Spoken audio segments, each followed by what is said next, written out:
Hey there, welcome back to Owl Dragon Adventures. I'm Scott Kegler. And I'm Rob McPherson. And this is our review of Trekking Through History by Underdog Games.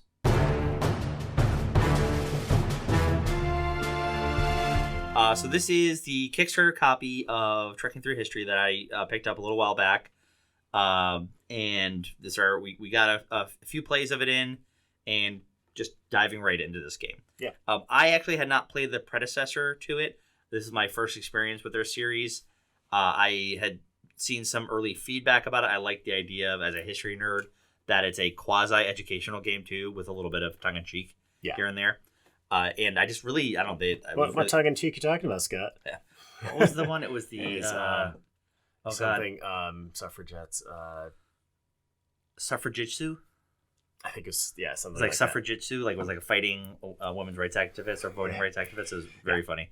And it was like the first card, like when you open up the box, I'm like, all right, I immediately like this game. So basically, this is a drafting game with a theme of time travel. So each player is a time traveler, and you are drafting cards as many as you can in sequential order that are in chronological order, so you can get as many. So building a chain of time travel, like your biggest adventure, all while doing it with a action resource, which is essentially time.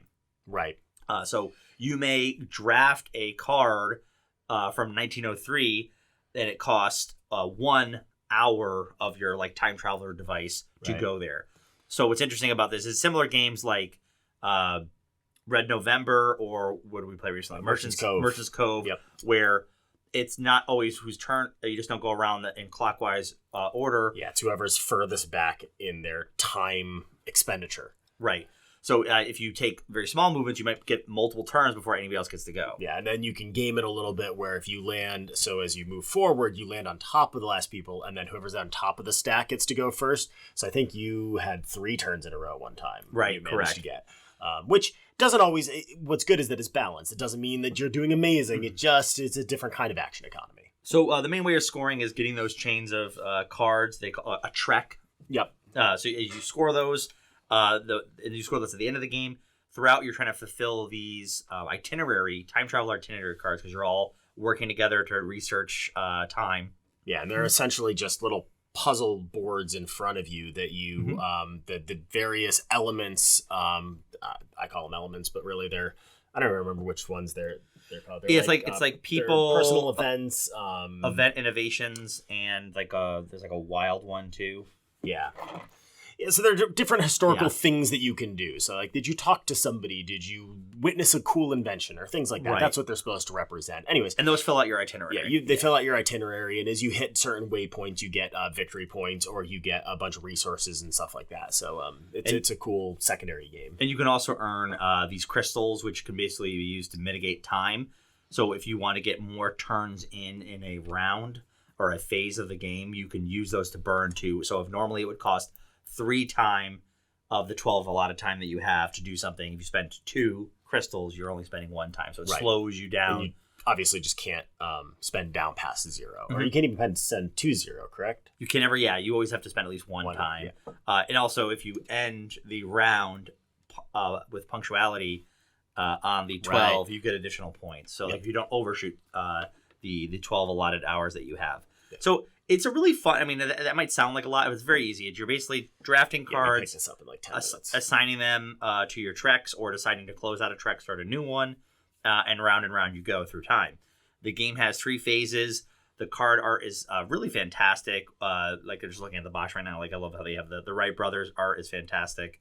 All these little events, it's kind of fun to look at. What you can link over the course of the game together.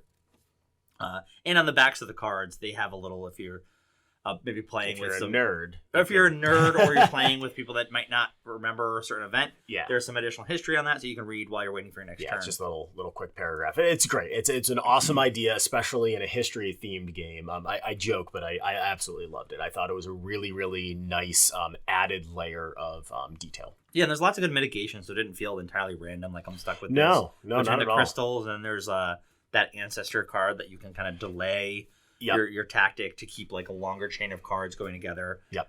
And there's like over I think like 100 different cards in the game, so like lots of great. Lot. So as you can tell, I think we're kind of gushing on a bit from gameplay. I really enjoyed it. I think this was one of those surprise games for me that I didn't really. You could say that it's an underdog game for you. Oh boy. Bonus on that one. But I really was surprised by it. I just because I had no anticipation going in.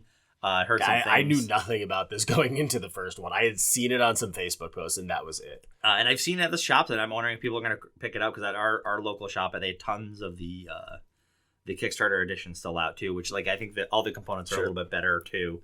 I was just looking to see if it was a soloable game. It's not. So no, I don't think so. Oh no, there is a solo mode on the Kickstarter. Oh yeah.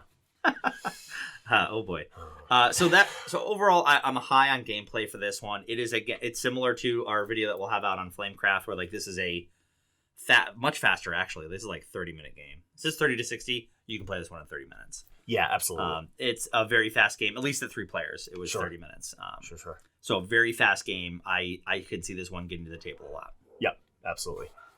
So what are you on gameplay? Gameplay, I'm going to be a high for it also. As I said, like I knew nothing about it going into it. It's a cool, different take on a tableau style game, I guess, which I really liked. It's a tableau of numbers, which I'm that kind of nerd, but absolutely, no, definitely a high. So next, accessibility. Again, I think we spoke to this again. Yeah, this game is stupid easy to teach. It's you grab a card. I think the hardest thing is at first for us as we didn't watch any videos, just broke out the rule book. Yep. It is the hardest part, which is kind of like going through the itinerary, be like, oh, this is, and then it's actually we totally played the itinerary. Oh, you know what else we played wrong? The drafting. We forgot the extra resources. We're scoring so low. We're like, why are we scoring so low? Yeah. And then we figured that out. So if you're not dumb like we were, it's a very accessible game. Yeah. So we got through it, and we really enjoyed it with 3 players. A high accessibility for sure. Design. I love the simplicity of the board. If you're going to give me a board with this kind of card games, everything is very easy to find where it goes. It's very like the Rosie the Riveter style artwork, where in terms of like just the way that the paint strokes are and everything, which I really like. So it looks like those what are considered classical historical posters, but I mean it fits what your mind thinks of as the right theme. Yeah, I mean it's super eye catching cover. Like I mean usually like, it's just very dramatic color choices. Yep. But even from just like graphic design side, I love how the game mat is set up, very easy to follow. I love that the scoring methodology for the end game scoring is right there on the game mat. You can just read it right there. Yep. It's very easy to understand how the itineraries work, like going top to bottom and then just scoring that out, what those resources mean.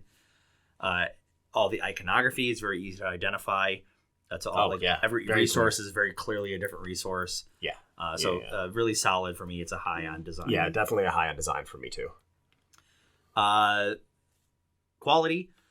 This is again. I don't have the retail copy here to go through. But if I had to guess, retail copy is cardboard instead of wooden tokens. No game trays. Probably not neoprene mat. That's right. It was a neoprene mat. So yeah, definitely not a neoprene mat. No plastic compasses. Right. So mostly just cardboard replacements for a lot of the pieces. Which for this game is completely fine. Like. That said, I like the tactile feel. That said, for $50 right now, I think I saw it on Amazon too right now. The Kickstarter copies, I think it's worth on that, not to jump into value right away. But why is my wallet? I know. So, but from a quality side, like I do think it is really solid quality for all the components. It's not more components than the game needs. It's right on point for me there as well. I was very happy with it. Again. This was a pleasant surprise game. I grabbed it. We played it once. Been like, we'll just see how it is. And we're like, oh crap, we really like that. Yeah, and something what's interesting with the quality is that so a lot of games when they go Kickstarter and they go deluxeified, like you're playing the game, you're like, this is cool and these components are great, but they're really overbuilt for the game. Right. And I think that these hit that sweet spot where it's like it's just giving you a little bit more tactile feel to it, a little bit more table presence, but it still manages to fit in the overall feel of the game. Mm-hmm. It's not like we have these giant working hourglasses that we have for the time trackers now or something extravagant. No, absolutely. So I think they did a great job with it. So high as you for you as well. Yeah, high. Yeah. And then value. Value. We just finished filming our Flamecraft video, which will be up around either just before this or right after. That's on my whims. Again, this is for $50. This is a excellent light to medium crunchy game where I get my gaming experience, but I can play this with either a regular group, or if I play this with like a couples night with a couple people that maybe don't play as many board games, it is a nice I think that this probably hits closer to a party game than a lot of other types of these type of games. Like it's just north of a party game, which is perfectly fine. I've convinced people to play far heavier games, claiming they were. But I like having games like this that I really like are a great introduction to the hobby, where it's just like this is not, people that aren't in the hobby. You sit there, I'm sure you've had game nights, or you bring something over. They're like, oh, what'd you bring? Monopoly? It's like that kind of feeling. No, like this is what's out there in the hobby. Right. It is a light, I would say, like arguably family game. Yeah. Where you could break this out. You're like, wow, these components are great. It's fun. Trick it's your fast. kids into learning history. Right. It's one card at a time. And it's just a fun, like you said, like there's fun with the drafting is interesting, and a little that's your competitive part. And then you get to do your little puzzle with your... Oh, yeah, because we definitely all did have the moment where we're, like, watching the tableau and somebody grabs, like, the 3000 BC, and you're like, I was going for that. Yeah, because you kind of get, like, wedged in on certain timelines. Yep. So it's fun. It gives you all of that, and it just... I think it showcases the hobby really well. Agreed. Without being... not that I don't like heavy games, but, like, not being with some, like, hey, do you want to play this with me, Thunk? Like, but yeah, so very... Which is just my entire identity as a board gamer. Yeah, pretty much. I like that, but I guess where you like your dungeon crawls, I'm more of a like 4X person. Yeah, although I'm coming around. Yeah. Mostly because it's hard to get through dungeon crawls. We could do a whole video on that. Yeah, we probably should. Just talking about like how much we our love-hate relationship with. Anyways, we digress. So trekking through history, really solid game for me. Right now, it's I'm coming at it an 8 out of 10. I think it might go up as I play it because this might become like a staple family game for me over the years. But I want to see it subject to change on that. Yeah, so I'd say that if it was just like the tableau building and the card layout, I'd probably land at a 7.5, but I really love how they added that the puzzle of your itinerary to it. It adds a lot to the game and a lot of intrigue. So I'm going to land at the 8 also. It might go up to an 8.5 after I play the solo mode once I pick it up off of Amazon after we close this video. Awesome. So that $10 gift card. It's only going to be $40 for me. It was practically free then. So very happy with this game. Happy that this one kind of fell into the collection. Wasn't planning on it. Hope you get a chance to try it out because again, I think this is one of those games that is really truly gateway and is going to help you with the table and not scare people with your Twilight Imperium copy. You're going to show up with this and. They will have a surprising good time, and they'll probably be asking you to bring this back to the next game night or family gathering that you played at. Absolutely agreed. So hope you enjoyed that on Trekking Through History. If you have any questions, go ahead and leave a comment. If you liked the video, please go ahead and like and subscribe to our channel for more content. And with that, we wish you good luck with all of your future board game adventures. And thank you for joining us on ours.